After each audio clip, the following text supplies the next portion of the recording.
where my secret lies. I'm not cute or built to suit a fashion model size. But when I start to tell them, they think I'm telling lies. 'Cause I say it's in the reach of my arms, the span of my hips, the stride of my steps, the curve of my lips. I'm a woman.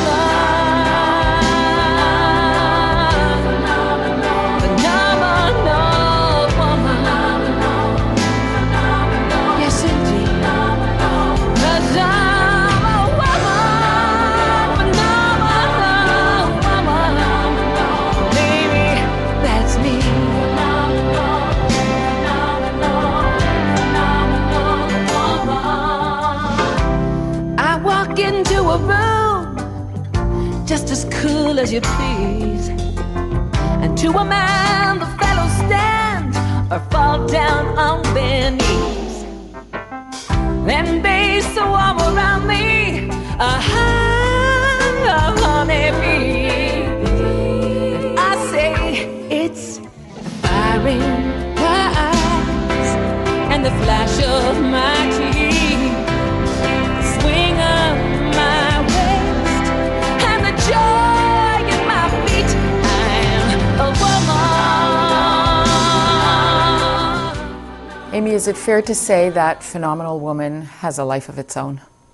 Yes, I think that's fair to say. The song Phenomenal Woman, which I wrote the music to, came from a poem by Dr. Maya Angelou, which is actually one of the most popular poems on the internet that women send to each other, usually as a chain letter.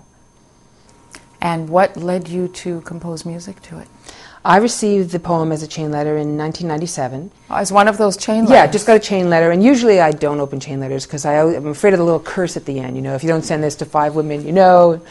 But I printed it out and I realized that the poem read like a song lyric. And that Dr. Angelou had managed to write in a very few lines the essence of what it means to value yourself for who you are in the present moment, to live your life with honor, resourcefulness, compassion, integrity, and above all, to be able to look yourself in the eye, in the mirror, and say, I am a phenomenal woman. And without that, you will never believe it if someone ever says to you you're phenomenal until you believe it yourself. And in the first person. In the first person. You have to own it, you have to feel it, you have to understand why you are phenomenal, and you have to be not afraid of your own light. Did you know that when you read the poem? Is that what you would look in the mirror and say to yourself? You know, I didn't actually know it before I read the poem, but in reading it, at first I thought, now, Dr. Angelou's got a lot of chutzpah to stand there and talk about herself like she's some fabulous person. And then I realized, but if she doesn't believe that, she'll never believe it if I tell that to her. And I tell my daughter that she's fabulous, but she'll never accept it unless she understands it about herself. And then when I read the words, you know, pretty women wonder where my secret lies. I'm not cute or built to suit a fashion model size. But when I start to tell them, they think I'm telling lies because I say it's in the reach of my arms. It's in the span of my hips. It's in the stride of my steps and the curl of my lips. I'm a phenomenal woman. A light bulb went off and I realized the people that I admire, I don't think of them in a still photograph. They're in motion, they're in 3 dimensions, they're in action. They're dynamic. They're dynamic. They're dynamic. And you see, when you talk to someone who you're interested in talking to, you stop thinking about their face. You see the way their eyes light up, you see their commitment and their passion, and that's what you remember and that's what inspires you. And I realize all my images of the people that I admire are all like little movies. They're not a snapshot.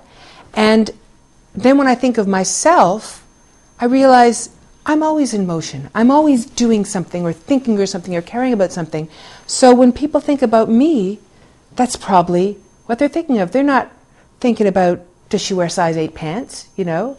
Or was her latest song #1 on the charts? Amy, this was 11, 12 years ago. Yeah. You were an adult. You were a mother. And it hit you that way at that point in your life.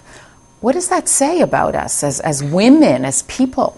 I think it says that learning to truly love yourself is a lifelong process. And becoming an adult via the calendar has no schedule you know, the heart has its own schedule, and that it's a lifelong commitment to learn to know and love ourselves. And it's the greatest gift that we can give not only ourselves, but our children, to truly, internally value ourselves for who we really are. Has there been an evolution in your writing that's reflected this evolution in yourself as a person? Absolutely. So how has your music changed? And when I say music, I mean words and music, because you write both.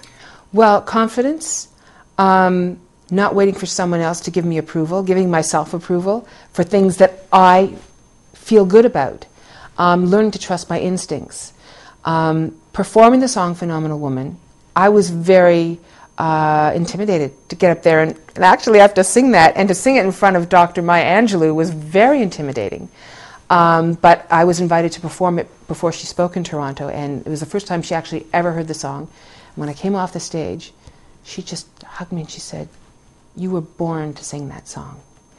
But what she was really saying is, we are all meant to celebrate ourselves and to love ourselves and appreciate all of our gifts and our talents.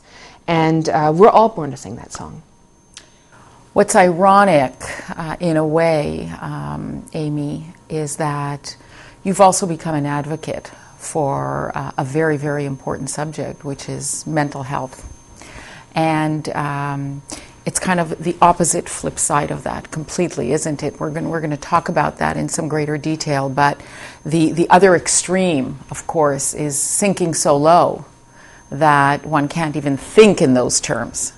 Well, you say it's the flip side, but it's the flip side of the same coin. Yes. Which is that a lack of self-esteem is the beginning for all mental and emotional problems. And you may have grown up in an environment that did not promote healthy growth of self-esteem. You may have come from a dysfunctional family, or had early childhood trauma or abuses, or just been a sensitive person, and the world itself is a troubling place. And then it comes later. We've got to take a break. Okay. Have to interrupt you. We're going to continue.